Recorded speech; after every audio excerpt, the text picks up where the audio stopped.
Nested if else, nested if else करके। सबसे पहले इसका सिंटैक्स, सबसे पहले सिंटैक्स देखो, इफ कंडीशन, अब वही एक कंडीशन सेटिस्फाई होगी तो इफ ब्लॉक में आ जाएगा, नहीं होगी सेटिस्फाई तो आ जाएगा एल्स ब्लॉक में। तो ये जो सिंटैक्स अभी मैंने लिखा सामने स्क्रीन पे, ये कौन सा सिंटैक्स है? ये सिंपल इफ एल्स का सिंटैक्स है ना। अब इसी के साथ अगर मैं एक इफ और जोड़ दूंगा कंडीशन के साथ, ये लेटर बन जाएगा। ये क्या बन जाएगा? लेटर बन जाएगा ना। लेकिन अगर इसी इफ के अंदर एक और इफ एल्स आ जाए तो वो हमारा कहलाता है नेस्टेड इफ एल्स। एक के साथ एक जुड़ता रहेगा तो वो कहलाएगा लेटर, एक के बीच में दूसरा आ जाएगा तो वो आ जाए कहलाएगा हमारा नेस्टेड। क्या कहलाएगा? Nested if else. अभी कोड करके देखते हैं। अभी हमने प्रोग्राम किया था ग्रेडिंग, ग्रेड प्रोवाइड किया था स्टूडेंट को कि उसके मार्क्स अगर 75 से 100 की जाए तो ए ग्रेड मिलेगा, है ना। अब यही प्रोग्राम जो है नेस्टेड से भी हो सकता है। कैसे हो सकता है देखो जरा, तो फटाफट से देखें यहाँ पे। सबसे पहले तो फिर मार्क्स इनपुट करा लेते हैं। void main int mks printf enter marks,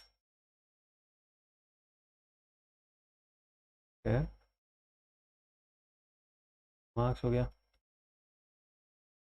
can percent d comma m percent m case.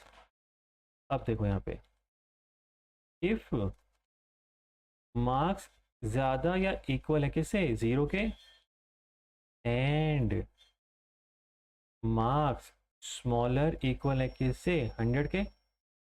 और अगर ये कंडीशन सेटिस्फाई नहीं करती तो ये आ जाएगा अपना एल्स में। तो इस एल्स का क्या मतलब है? इस एल्स का मतलब है कि उस स्टूडेंट के मार्क्स वैलिड तो नहीं है, क्योंकि वैलिड होता तो 0 और 100 बीच में कहीं ना कहीं तो आता। तो अगर एल्स में आया है तो पक्की बात वो इनवैलिड मार्क्स है, इनवैलिड मार्क्स। और ये हमारा मेन कदम। बट अगर उस स्टूडेंट के मार्क्स वैलिड है तो इफ़ के अंदर आएगा, और इफ़ के अंदर आएगा तो हमें उसके क्या प्रोवाइड करना है? ग्रेड। कैसे प्रोवाइड करेंगे देखो, इफ़ मार्क्स ज़्यादा या बराबर है किससे? 75 से। क्या हम यहाँ पे स्मॉलर देन 100 चेक करेंगे? नहीं, क्योंकि ऑलरेडी यहाँ पे जो मार्क्स इनपुट होंगे, जो एंटर करेंगे इफ स्टेटमेंट, वो 100 से कम ही होंगे। तो यहाँ पे 100 से लेस देन चेक करने की ज़रूरत नहीं है। तो बस अगर मार्क्स ज़्यादा ही बराबर है 75 से तो हम प्रिंट करा देंगे ए ग्रेड, ठीक है ना।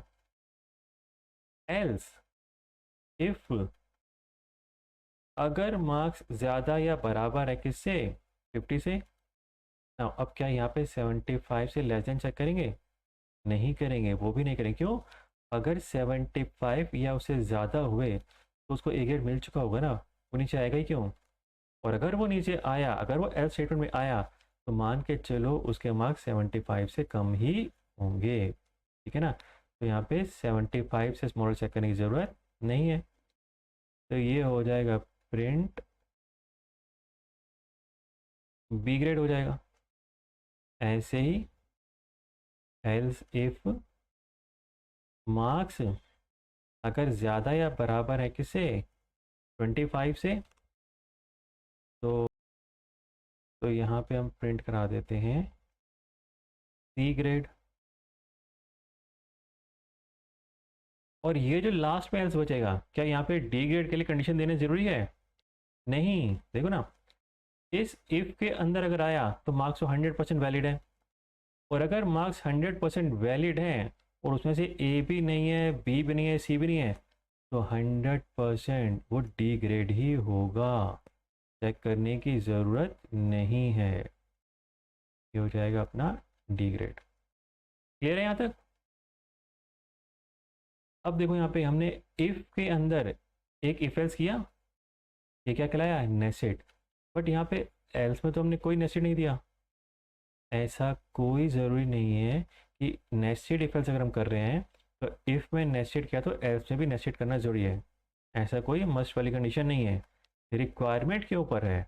अगर रिक्वायरमेंट है तो इफ़ के अंदर नेस्टेड करेंगे, एल्स में नहीं करेंगे।